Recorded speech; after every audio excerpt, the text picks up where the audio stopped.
विष्णु का सबसे बड़ा भक्त ही बना उनका सबसे बड़ा दुश्मन। रंगों का त्योहार होली हम बड़ी ही खुशी और उत्साह से हर साल मनाते हैं।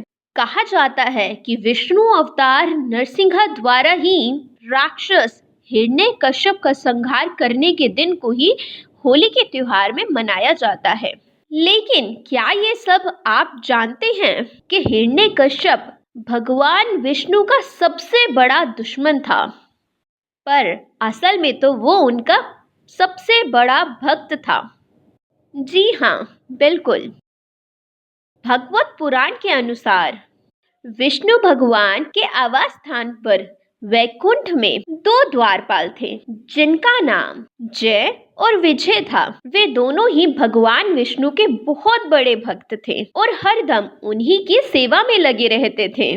फिर एक दिन जब विष्णु जी अंदर विश्राम के लिए गए तो उनसे मिलने ब्रह्मदेव की सोच से जन्मे उनके चार पुत्र, जिन्हें चार कुमार भी कहा जाता था, सनक, सदनन, सनातन और सनत कुमार आए। वे चारों अपने कड़े तप के द्वारा दीर्घ आयु होने के बावजूद भी छोटे ही लगते थे, जिस कारण जब वे चारों कुमार विष्णु जी से मिलने आए तो जय और विजय ने उन्हें बच्चा समझकर अंदर नहीं जाने दिया। ये देखकर चारों कुमारों को बहुत गुस्सा आया और उन्होंने जय और विजय को श्राप दिया कि उन दोनों को अपना दैवत्य त्याग करके मृत्युलोक अर्थात धरती पर वास करना होगा।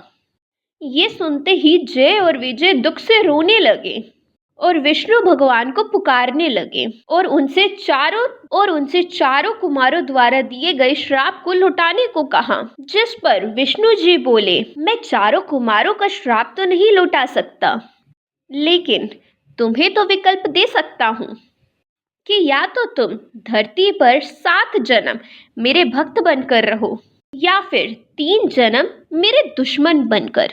ये सुनते ही जय और विजय ने 3 जन्म वाला ही विकल्प चुनने को कहा, जिसमें वो सहमत हो गए भगवान विष्णु के दुश्मन बन के रहने को, ताकि उन्हें विष्णु जी से ज्यादा समय तक दूर न रहना पड़े।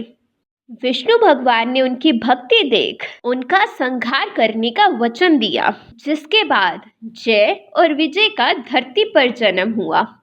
उनका पहला जन्म त्रेता युग में अदिति और कश्यप के पुत्रों के रूप में हुआ, हिरण्याक्ष और हिरण्यकश्यप के रूप में हुआ। हिरण्याक्ष को भगवान विष्णु ने वराह अवतार लेकर मुक्ति दी थी, जिससे उनका भाई हिरण्यकश्यप बहुत क्रोधित हुआ और उसने असुरों का नेतृत्व भी किया। और अब हिरण्यकश्यप किसी भी तरीके अपने सबसे बड़े दुश्मन विष्णु से बदला लेना चाहते थे।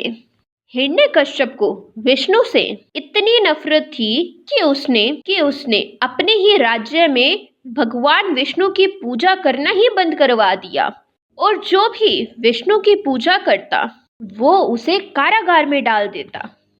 फिर उसने विष्णु को हराने के लिए ब्रह्मा भगवान का तप करके अमर होने का वरदान प्राप्त करने की सोची और उसने ऐसा ही किया।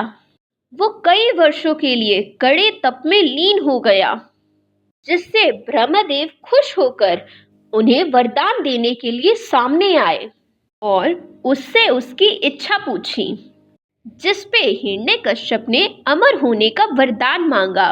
ये सुनकर ब्रह्मदेव ने मना करते हुए दूसरा वरदान मांगने को कहा। ब्रह्मदेव के मना करने पर हिरण्यकश्यप ने बहुत सोचा और अपने लिए एक नया वर मांगा कि उसे कोई भी इंसान ना जानवर कभी ना मार सके, ना ही वो धरती पर मर सके, ना ही आकाश में, ना ही दिन में मर सके और ना ही रात में, ना ही किसी देव के द्वारा और ना ही किसी असुर के द्वारा, ना ही किसी शस्त्र या औजार के द्वारा मरे। जिस पर ब्रह्मदेव ने उन्हें मनवांछित वर दे दिया और जिस समय हिरण्यकश्यप तप करने के लिए गया हुआ था, उस समय इंद्रदेव ने डर कर उनके राज्य पे हमला कर दिया और हिरण्यकश्यप की गर्भवती पत्नी कयाधु को अगवा कर अपने साथ ले जाने लगा और तभी नारद मुनि ने उसे रोका और कयाधु को अपने आश्रम ले गए, जहां कयाधु दिन भर भगवान विष्णु की कथाएं सुनती। इसी के कारण उसके गर्भ में पल रहा शिशु प्रहलाद भी विष्णु का भक्त बना। जैसे ही हिरण्यकश्यप अपना तप पूरा करके लौटा तो उसने अपने राज्य पे हमला करने के लिए इंद्र के साथ युद्ध किया और तीनों लोकों पे विजय प्राप्त की और उसके बाद अपनी पत्नी कयाधु और पुत्र प्रहलाद को अपने राज्य ले आया। कुछ ही समय में उसे ज्ञात हो गया था कि उसका पुत्र प्रहलाद उसके सबसे बड़े शत्रु की पूजा करता है, अर्थात उनका भक्त बन गया है। उसने प्रहलाद को विष्णु की पूजा करने से मना किया और बहुत ही अहंकार के साथ कहा, मैं सबसे शक्तिशाली हूँ, वो विष्णु तो छल करता है। ये सुनकर प्रहलाद ने अपने पिता को समझाने की सोची, साथ कोशिश भी की और कहा कि विष्णु ही तो तीनों लोगों को संभालते हैं, वही जगत के पिता हैं। प्रहलाद के मुख से ऐसा सुन हिरण्यकश्यप की क्रोध की सीमा नहीं रही और उसने प्रहलाद को कारावास में डलवा दिया और उस पर कई यातनाएं की और हर मुमकिन प्रयास किया कि उसका पुत्र प्रहलाद विष्णु को त्याग दे। और ऐसा न होने पर प्रहलाद को मारने के भी कई प्रयास करे, लेकिन भगवान विष्णु के आशीर्वाद से कभी भी प्रहलाद को कोई भी हानि नहीं हुई। तब एक दिन हिरण्यकश्यप ने अपनी बहन होलिका को बुलाया, क्योंकि होलिका को ब्रह्मदेव से वरदान प्राप्त था कि वो आग से जल नहीं सकती और इसीलिए उसने अपने भाई हिरण्यकश्यप की परेशानी को दूर करने के लिए एक उपाय सुझाया। उसने कहा, भैया मैं प्रहलाद को अपनी गोद में लेकर चिता पर बैठ जाऊंगी। मुझे तो ब्रह्मदेव का वरदान प्राप्त है, लेकिन वो नन्हा प्रहलाद आग के लपटों में जलकर भस्म हो जाएगा। और उन्होंने ऐसा ही किया। शाम के समय होलिका नन्हे प्रहलाद को अपनी गोद में लेकर जलती चिता पर बैठ गई, लेकिन प्रहलाद जरा भी नहीं डरा। कुछ देर बाद होलिका को आग से जलने का एहसास हुआ और खुद को जलता पाकर वो दर्द से चीखने लगी और देखते ही देखते वो आग की लपटों में जलकर भस्म हो गई। लेकिन भक्त प्रहलाद को एक खरोच तक नहीं आई। ये देख सब लोग बहुत हैरान हुए। हिरण्यकश्यप अपनी बहन होलिका को जलता देख बहुत निराश हुआ और रोष में आकर अगली सुबह सभा में प्रहलाद को बोला, मैं तीनों लोगों का स्वामी हूँ, अगर मेरे सिवा भगवान है तो वो कहाँ है? जिस पर प्रहलाद बहुत ही प्यार से बोले, भगवान तो हर जगह हर कण कण में है। ये सुनते ही हिरण्यकश्यप हंसने लगा और बोला, कण कण के का मतलब क्या इस खंबे में भी? और अपनी गदा उठाकर खंबे को तोड़ने लगा। जैसे ही उसने खंबे पर वार किया, वैसे ही एक सिंह के दहाड़ने की इतनी तेज आवाज आई कि पूरी सभा का दिल उस आवाज को सुनकर डरने लगा। तभी भगवान नरसिंह उस खंबे को पूरी तरह से तोड़कर खंबे से बाहर आ गए। उनका चेहरा एक सिंह का था, लेकिन शरीर एक नर का था। उनकी दहाड़ सुन और उनके इस रूप को देख हिरण्यकश्यप डर से पसीनो पसीन हो गया। भगवान नरसिंह ने हिरण्यकश्यप को अपनी गोद में उठा लिया और सिंहासन के नजदीक चबूतरे पे जाके बैठ गए।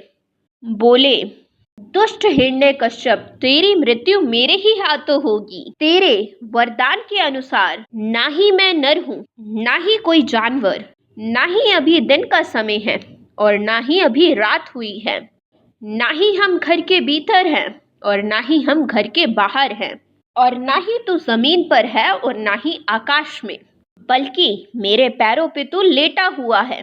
और मैं तुझे किसी शस्त्र या अस्त्र से नहीं, बल्कि अपने इन नाखूनों से मारूंगा।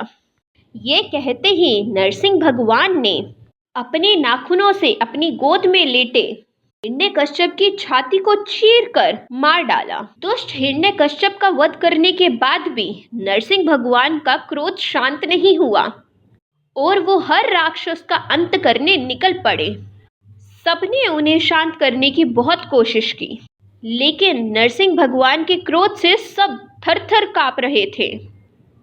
फिर ब्रह्मदेव के सुझाव पर लक्ष्मी माँ ने प्रहलाद को उनके सामने खड़ा कर दिया।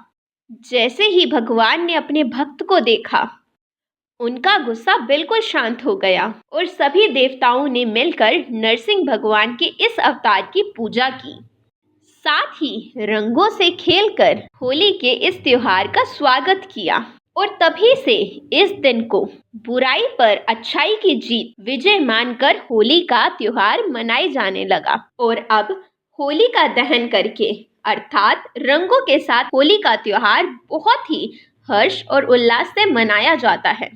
भगवान विष्णु के 10 अवतारों में से नरसिंह अवतार एक है। जब जब धरती पर पाप बढ़ता है तो भगवान विष्णु धरती पर अवतार लेते हैं उस पाप को नष्ट करने को लेकर और धर्म की स्थापना करते हैं। और होली पर भगवान विष्णु नरसिंह अवतार में इसीलिए प्रकट हुए। भगवान विष्णु का चौथा अवतार नरसिंह अवतार है।